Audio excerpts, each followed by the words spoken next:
सब ब्रजवासियों के अंदर अविश्वास जैसे ही प्रकट हुआ, दौड़ने लगे, भागने लगे। ठाकुर जी बोले ये तो गलत है रो, ये ब्रजवासी इतने जल्दी अविश्वास क्यों कर रहे हैं। तब ठाकुर जी ने मन में विचार किया कि इनके चित्त में जब तक ब्रजमंडल है और जब तक ब्रजवासी होते रहेंगे तब तक विश्वास चित्त में धारण हो, उसके लिए अब मुझे कुछ करना पड़ेगा। आहा, गोवर्धने धृते शैला। इतने में ही ठाकुर जी ने श्री गिरिराज जी को प्रणाम किया और गिरिराज जी को प्रणाम करके अपनी दोनों भुजाओं से जैसे ही अधर किया तो गिरिराज जी कहते हैं ठाकुर जी ने ऐसे उठाए हैं। शुक्राचार्य जी वर्णन करते हैं, शब्दों का वर्णन ऐसा करते हैं कि ठाकुर जी ने गिरिराज जी ऐसे उठाए जैसे कोई छोटा बालक पुष्प को उठा लेता है। बिल्कुल जोर नहीं लगा ठाकुर जी को, तुरंत यूं उठाए, भीतर पहुंचे और बिल्कुल मध्यस्थ में जाकर के अपने बाम हस्त की कन्नी उंगली के नख पर ठाकुर जी ने श्री गिरिराज जी को धारण कर लिया। बोलो गोवर्धन नाथ की जय। 7 बरस के ठाकुर जी ने 7 कोस लंबे चौड़े गिरिराज पर्वत को अपने बाम हस्त की कन्नी उंगली के नख पर 7 दिन 7 रात्रि तक धारण किया। सब देखते रह गए। अरे ब्रजवासीन की तो पूछो कहा, आकाश में देवता भी देख रहे हैं। जैसे ही ठाकुर जी ने गिरिराज जी उठाए, ब्रजवासी दौड़े, अपनी अपनी छड़ी ने लेकर के नीचे लगाए ले। ठाकुर जी बोले जे कहा कर रहे हो भैया। अरे लाला, इतना लंबा चौड़ा गिरिराज पर्वत है, तेरी उंगली थक जाएगी, हमारे अपनी छड़ी लगा रहे हैं। ठाकुर जी कह रहे जे नेक नेक सी बांस की छड़ी इन पर टिक जाएगा गिरिराज जी। इतने मधुमंगल बोले हम बे, हमारी छड़ी तो फिर भी मजबूत है, तेरी नेक सी उंगली पर टिक जाएगा जी। ठाकुर जी बोले वास्तव में तो मैं नहीं उठाए रखे गिरिराज जी, तुम लोग काय को छड़ी लगा रहे हो, नीचे कर लो। लाला ऐसी बात है? बोले हम बे। तो बोले एक काम कर, तू उंगली हटा, पता चल जाएगी कौन पर टिक रहो गिरिराज। हम बे अपने आप पे तो जय जय समझे, जब देखो न्यो उंगली लगा खड़ो जैसे यही की उंगली पर टिक रहे हो। ठाकुर जी बोले हम बे जे मेरी उंगली पे टिक रहे हैं। तू लाला नीचे कर ले उंगली, ज्यादा इतरावे मत है, न्यो ऐसे खड़ो है को जैसे भगवान है, नीचे कर ले, हम संभाल लेंगे। ठाकुर जी बोले देख ले भैया संभाल लियो। बोले हाँ संभाल लेंगे। ठाकुर जी बोले नंद बाबा यशोदा मैया कहाँ है? बोले हम यहाँ। तुम सबरे बाहर को चले जाओ क्योंकि जिगिरवे बाहर हो, कम से कम मैया बाबा तो बचे। ब्रजवासी सब बोले बोले लाला देख तू इतरावे मत, तू अपनी उंगली हटा ले, हमने अपनी छड़ी लगा रखी है और एक आध छड़ी नहीं है, लाखों ब्रजवासी अपनी अपनी मोटी मोटी छड़ी न लेके खड़े हैं। बंधु, पुराने जो उस समय के लोग थे उनकी धरोहर क्या थी? माताओं की धरोहर मटके, चूल्हा, बनाने वाली सामग्री के पात्र, और भाई लोगों की धरोहर क्या है? कंठ में पहनने वाले कंठा, हाथन के कड़ूला, पाम के कड़ूला और छड़ी। इसके बिना तो निकलते ही नहीं, तो छड़ी तो सबके पास है, सब ने लगा रखी है। ठाकुर जी बोले तो संभालो भैया मैं हटाऊं अपनी उंगली। जैसे ही ठाकुर जी नेक उंगली नीचे करी है, इतने तो चट चट चट चट इधरते इधरते सबन की छड़ी टूटने लगी, गड़गड़ करके गिरिराज जी नीचे आने लगे। ब्रजवासी बोले लाला संभाल संभाल संभाल संभाल, बचाइयो। ठाकुर जी ने फिरते उंगली लगाई ली, बोले हटा के दिखाऊं? सब ब्रजवासी बोले लाला हमारी ऐसी मोटी मोटी छड़ी टूट गई, जे सांची में तेरी उंगली पे टिक रहे हैं गिरिराज जी। अब तो सब टकटकी लगा के ठाकुर जी की उंगली देख रहे हैं। ठाकुर जी बोले हम बे, हम नहीं उठा रखे। लाला तेने कैसे उठाए लिए इतने बड़े गिरिराज जी? ठाकुर जी बोले हम जय जय हैं, या हमारे उठाए लिए। बचपन ते कह तो आया हूं, मैया ते कही, गोपीन ते कही, बाबा ते कही, ग्वालान ते कही, तुम सबन ते कही मैंने कि मैं जय जय हूं, कोई न मानी मेरी बात। ब्रजवासी सब बोले तेने ऐसो कहा कियो जो तू जय जय? ऐसो कियो कहा तेने? लाला तू आज बताए दे। बोले सब तुम्हारे सामने कर रहा हूं, फिर ना मानो। बोले कहा क्यों बता? मैंने पूतना मारी, मैंने अघासुर मारो, बकासुर मारो, धेनुकासुर मारो, अरिष्टासुर मारो, तृणावर्त मारो, सक्टासुर मारो, कालिया नाग भगा दियो जमुना जीते, और आज गिरिराज जी उठा लिए। कोई सामान्य बालक कर सके ऐसो? जय जय तो कर सके। अब तो मान लो, ए चल मधुमंगल सीधा प्रणाम कर, जय जय हम। सब बोले लाला बस बस बस है गई, और कछु गिनवानो। तो फिर तुम ही बताओ जे सबरे कैसे मर गए। बोले लाला देख, हमारे ब्रज में ऐसे कोई ना आ सके, बहुत तप करना पड़े तब जाके ब्रज में प्रवेश मिले, और कोई बिना तपस्या के अगर ब्रज में आ जावे तो व्रज में तप ना होवे के कारण वो व्यक्ति अपने निर्तप हैवे के कारण अपने आप ही मर जाए। अब जबरदस्ती की बात कर रहे हैं ब्रजवासी, क्या कह रहे हैं? बोले हमारे ब्रज में आवे के काजे बहुत तप करना पड़े, और ये पूतना घासुर बकासुर आदि इनने कोई न तप ना कियो, बिना तप के ब्रज में घुसेंगे तो जो बच्चे कुछ पुण्य वो छीण है जाएंगे, तो फिर मरना ही पड़ेगा। अब गलती जे है गई, वो जब मर रहे वह समय तू सामने खड़ो और मरे मरायन में हाथ धर के तेने कह दी मैंने मारे हैं। ठाकुर जी बोले अभी उंगली व्यस्त है, नहीं तो वास्तव में तुम सबन के हाथ जोड़ के दंडवत करूं मैं। कैसो तर्क निकाल के लाए हो। लेकिन ठाकुर जी ये बात सुनकर के उनके नेत्र सजल हो गए। ठाकुर जी बोले कितनों प्रेम करें ये ब्रजवासी, इनके सामने में। अभी आगे कथा आती है कि एक बार क्या हुआ कि श्री नंद बाबा असमय में नदी स्नान करने चले गए, तो असमय में नदी स्नान करने से देवता नाराज हो जाते हैं। तो असमय में नदी स्नान करने चले गए तो गंधर्व जन इनको पकड़ करके ले गए, और नंद बाबा ने डुबकी लगाई, निकल के बाहर ही नहीं आए, घंटों है गए।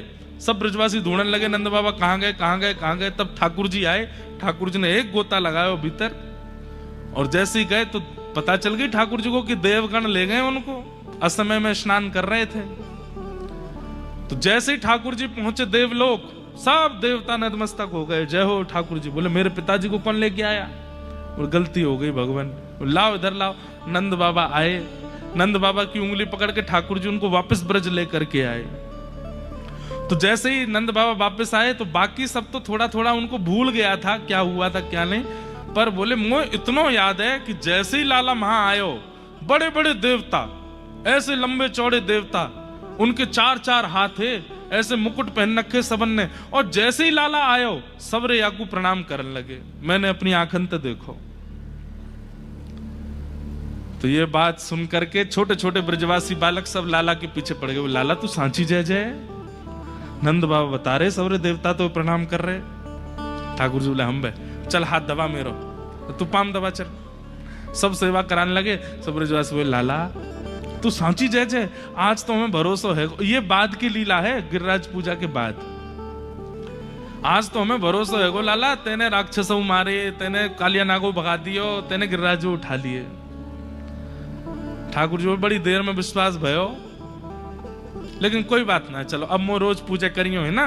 बोले हाँ लाला। अब एक काम कर दे। बोले कहा तू हमारो सखा है ना? बोले हाँ। एक बार हमें दिखा तो ला ये स्वर्ग है कैसो, या वैकुंठ को एक दर्शन करा ला हमें।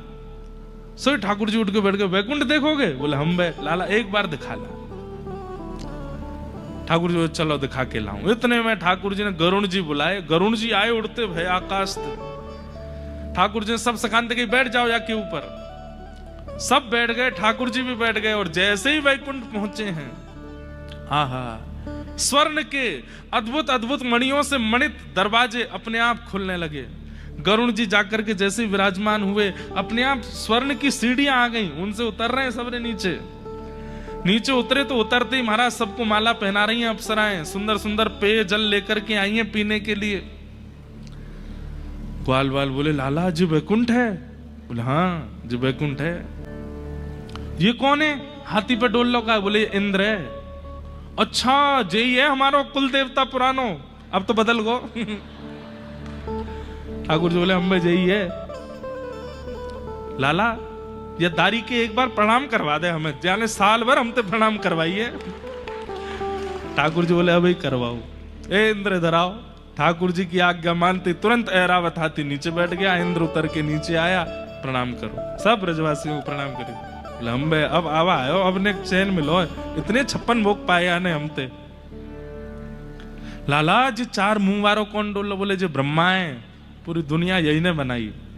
मधुमंगल बोला लाला ने क्या? बोला ये। बोले काय को याने मोकू कारो काय को बनाया और मेरो विचित्र काय को बनाया, या तो ने शिकायत कर।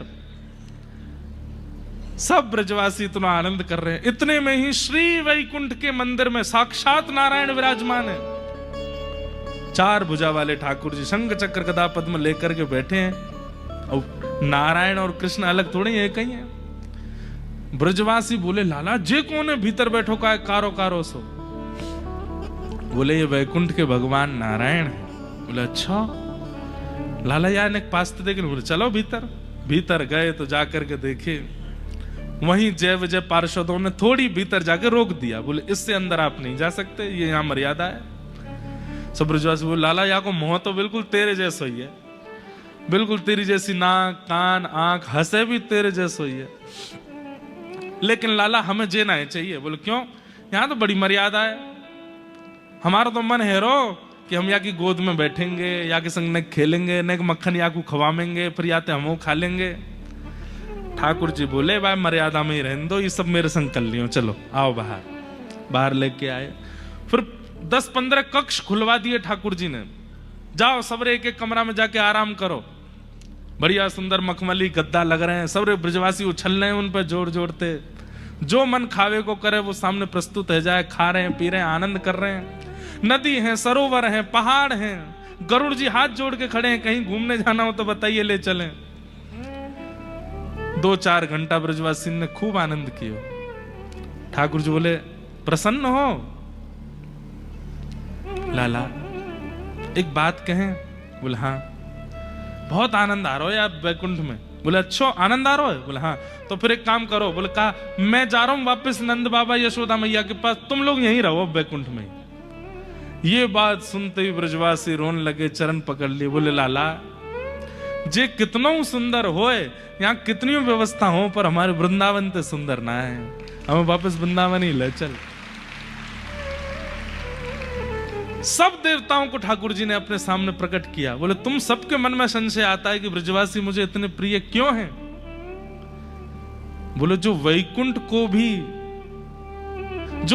को भी त्याग सकते हैं जिस नगर के लिए, वृंदावन के लिए, वो हैं ये ब्रजवासी। इनको वैकुंठ प्रिय नहीं है, इनको स्वर्ग प्रिय नहीं है। अरे कहां तक कहें, कुछ समय बाद जब मैं व्रत छोड़ करके जाऊंगा, इनके प्राण बसते हैं मुझ में, ये मेरा त्याग भी कर देंगे लेकिन वृंदावन से नहीं जाएंगे। अरे मथुरा दूर नहीं है वृंदावन से, ये चाहे तो 6 बार जाकर के मथुरा मिलके आ सकते हैं, लेकिन नहीं जाएगा एक भी ब्रजवासी मथुरा। क्यों? वृंदावन नहीं छोड़ सकते। वृंदावन हमें कृष्ण से भी अति प्रिय है। वृंदावन नगर नहीं है बंधुओं, वृंदावन कोई स्थान नहीं है। वृंदावन स्वयं श्री प्रिया प्रियतम ही नगर रूप में, स्थूल रूप में विराजमान हो गए। वहां के कण कण में, वृक्ष में, गलियों में, मोहल्ले में, हर जगह श्री कृष्ण विराजमान है। और एक बात बोलूं, कई बार अति प्रिय व्यक्ति तो चला गया लेकिन उसकी सुगंधी रह गई। अति प्रिय व्यक्ति तो चला गया लेकिन उसका अनुभव रह गया हमारे पास।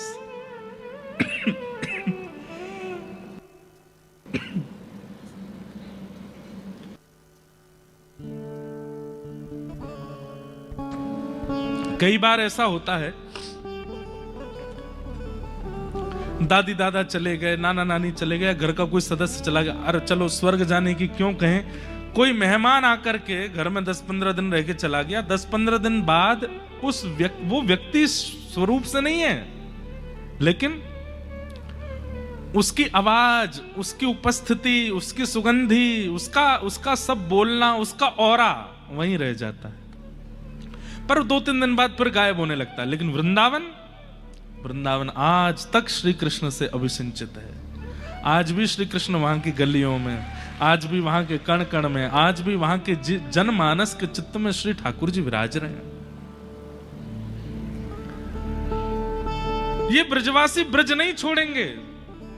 गोपियां कहती हैं जयते तेधिकम जन्मना व्रजः श्रयतर्दिरा सस्वदत्र हे कन्हैया, तुम हमें बहुत प्रिय हो, लेकिन तुम हमें क्यों प्रिय हो? ते जन्मना व्रजम अधिकम जयते, क्योंकि तुम व्रज में जन्मे हो। और ये तुम्हारे लिए भी है, तुम भगवान हो, परमात्मा हो, लेकिन व्रज के अलावा कहीं और जन्म हुआ होता ना तो इतना प्रेम तुमको नहीं मिलता। भैया सच्ची हृदय पर रख करके बात बताना। श्री कृष्ण वृंदावन वाले हैं, इसीलिए अति प्रिय हैं। अगर श्री कृष्ण भाग्यनगर वाले होते इतने बढ़िया नहीं लग रहे होते। श्री कृष्ण बंबई वाले होते इतने अच्छे नहीं लग रहे होते। श्री कृष्ण कलकत्ता वाले होते कैसे होते? पान खा के दोनों तरफ रसगुल्ला की मटकी लेकर के घूम रहे हैं। श्री कृष्ण वृंदावन के हैं, व्रज के हैं, इसलिए अति प्रिय हैं। वही बात गोपी गीत में गोपियां कहती हैं कि आपका स्वरूप तो पूजनीय है ही, लेकिन क्योंकि आप वृंदावन में जन्मे हो इसलिए वह स्वरूप पूजनीय के साथ साथ प्रेमी भी हो गया है, क्योंकि आप व्रज में जन्मे। ते जन्मना व्रजम अधिकम जयते। तो ब्रजवासियों को व्रज बहुत प्रिय है। सब ब्रजवासी कहने लगे, वो लाला तने इतना बड़ो गिरिराज पर्वत उठाए लियो। ठाकुर जी बोले, अरे भैया मैं तो आनंद ले रहा हूं, मैं जय जय फैजय ना हूं, तो फिर तेने कैसे उठाए? कछु माखन को बल बढ़ो, कछु गोपन करी सहाय, श्री राधे जू के कृपा सो मैंने गिरिवर लियो। कछु तो मुंह में माखन को बलायो। अरे गोपियों सबरी सुन लो मेरी बात, तुम सबन ने हमेशा मुंह ते कही तेने हमारे घर में घुस के चोरी कर करके माखन खायो। अरे मैं एक घर को माखन खातो, अपनी मैया के हाथ को निकसो माखन खातो तो केवल मैया को बल मुंह में आतो, लेकिन इतनी सारी गोपी श्रम करके मक्खन निकाले और वह मक्खन को चोरी कर करके मैं खाए गयो, तो इतनी गोपीन को जो श्रम है, जो बल है, वो मुंह में आ गया और मैंने गिरिराज जी उठा लिया। अब देखो एक बात सुनिएगा, प्रेम में लॉजिक नहीं होता, इसलिए इन बातों में लॉजिक मत देखना। आपको ये कौन सी बात है, मक्खन निकाल वैसे उसमें बल आ जाता है। प्रेम अगर लॉजिकली डिफाइन किया जा रहा है तो वो प्रेम नहीं है। प्रेम वही होता है जिसमें लॉजिक ही नहीं है। ठाकुर जी की बातें अभी यहां बिल्कुल इलॉजिकल है। ठाकुर जी क्या कह रहे हैं? तुम सब गोपीन ने जो श्रम करके मक्खन निकालो मैंने खा लिया, और तो सबरी गोपीन को बल मेरी भुजा में आए गए हो। लेकिन भैया मेरी बात सुनो, अब इससे क्या हुआ? गोपियां गोपियों का मान हो गया। ठाकुर जी क्या करते हैं? सबको स्पेशल फील कराते हैं, सबको ऐसा फील करवाते हैं कि वो सबसे ज्यादा स्पेशल है। गोपियों को लगने लगी अरे हमारे हाथ को निक्सो माखन खाए के लाला में बल आयो। और फिर थोड़ी देर में ठाकुर जी बोले, अब गोपीन के बल से तो चलनो ना हो काम, तो कछु गोपन करी सहाय, इन गोपन ने भी मेरी सहायता करी। तो ब्रजवासी सब बोले, लाला ये तो मक्खन तो मैया नहीं निकारो, हमने तो वहां में हाथ भी ना लगायो, फिर हमते कैसे सहायता है गई? बोले अरे भैया तुम सबन को हाथ लगावे की जरूरत ना है, तुम सबन की शक्ति तो नेत्रन में बैठी है। कैसे लाला? बोले जैसे ही मैंने गिरिराज जी उठाए तो गिरिराज जी तो उठाए गोपीन के बल थे, लेकिन तुम सब टकटकी लगा के मेरी उंगली की ओर देखने लगे तो तुम सबन की आंखन ते सबरी शक्ति निकल के मेरी उंगली में आ गई, मैंने गिरिराज जी उठा लिए। लॉजिक नहीं है बात में, लेकिन प्रेम है। और ब्रजवासी क्या बोले, अरे हम बे तभी तो हम कहें आजकल कमजोरी क्यों आ गई हमें। 2 दिन आते बिल्कुल ऐसा लग रहा है जैसे घबराहट सी है रही है, कहीं शक्ति चली गई है सबरी। अब पता चली कि तो हमारी शक्ति या कि लाला की उंगली में घुस गई है।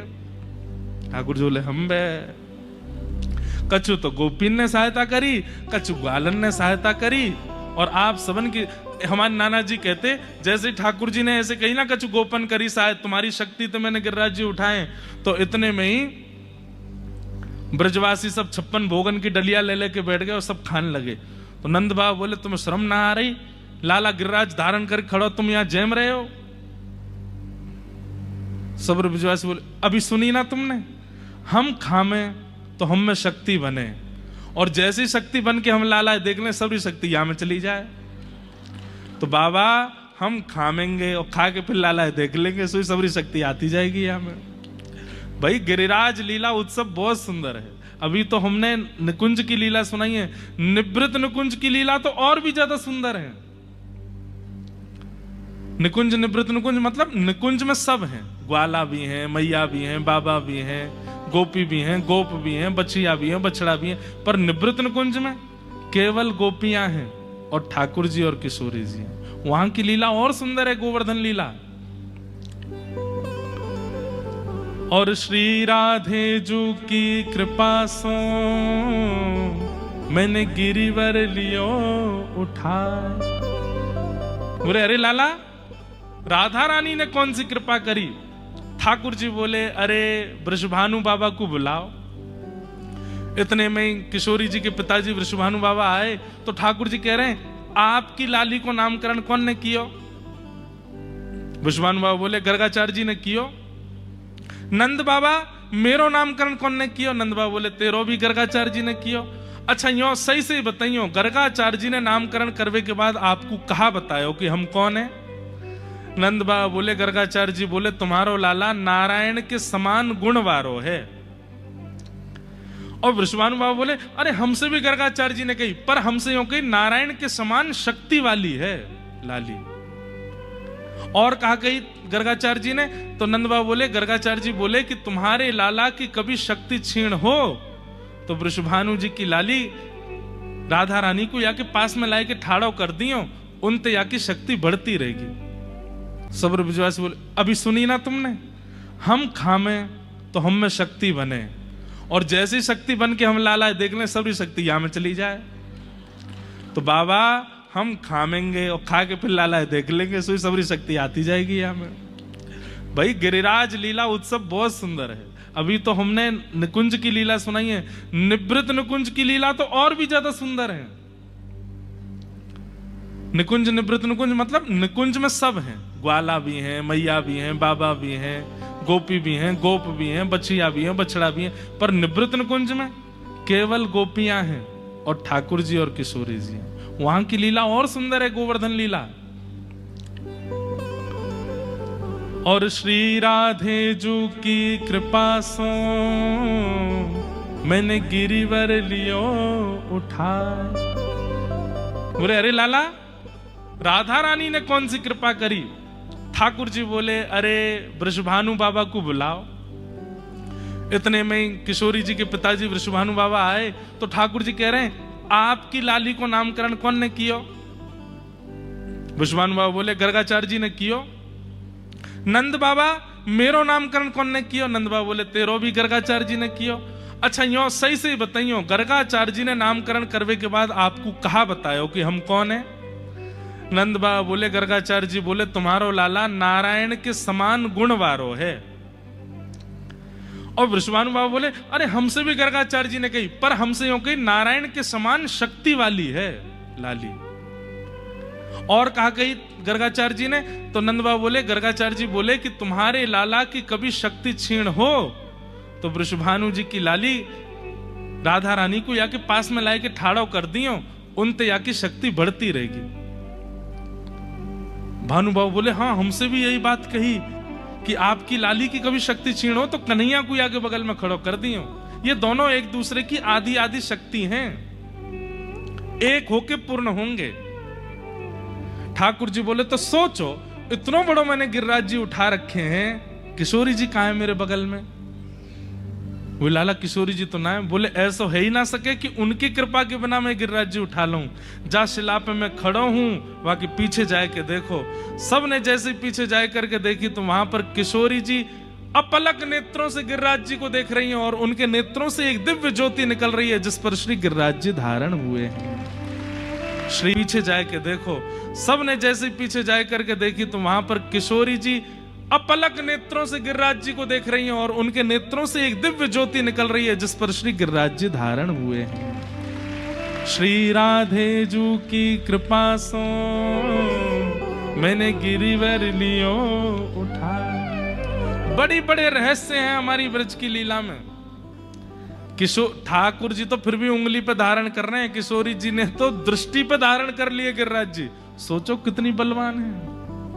हमारे माई श्यामा जू को राज, हमारे माई श्यामा जू को राज, जाके अधीन सदा ही सांवरो, जाके अधीन सदा ही सांवरो, या ब्रज को सिरताज, या ब्रज को सिरताज, हमारे माई श्यामा जू को राज, हमारे माई।